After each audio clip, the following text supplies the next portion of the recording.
Tenemos la visita interesante aquí de los niños de primer grado de primaria del colegio Utatlán, ¿verdad?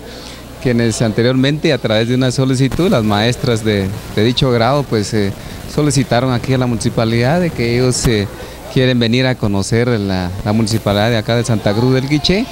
Pues hemos tenido ya en principio una plática con ellos, les dimos a conocer qué es la autoridad máxima del municipio, que es el Consejo Municipal, presidido por el señor alcalde municipal, y también conocer, digamos, las funciones que ejerce algunas de las unidades que cuenta dentro de la estructura de la municipalidad de acá de Santa Cruz del Quiché, y ellos pues muy interesados están en hacer ese recorrido, pues están siendo acompañados aquí por el director de Recursos Humanos, y pues en realidad nosotros también como autoridades del municipio, ¿verdad?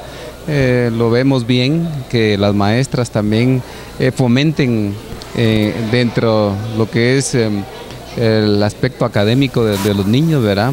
Para que ellos pues conozcan quiénes son las autoridades de su municipio, de su departamento, y de esa manera ir inculcándoles en ellos pues los valores, los principios, el respeto, ¿verdad? Que es muy interesante para la formación de un niño pues a esta edad, pues básicamente que están en primer grado de primaria, pues que empiecen desde ya a conocer, de manera que cuando sean grandes también se interesen más en conocer la función y que mejorar su aprendizaje desde este aspecto también. Esta mañana venimos con el objetivo de que nuestros alumnos conozcan las instalaciones de la municipalidad departamental. Durante esta unidad estamos trabajando sobre los servidores públicos y entonces queríamos hacer más amena, ¿verdad?, esa actividad, y con este objetivo fue que trajimos a los niños esta mañana a este lugar. Sí, de acá nos vamos para la compañía de bomberos voluntarios, donde también están esperándoles con una charla para ellos. En esta mañana traemos 89 niños que son de las 3 secciones de primer grado.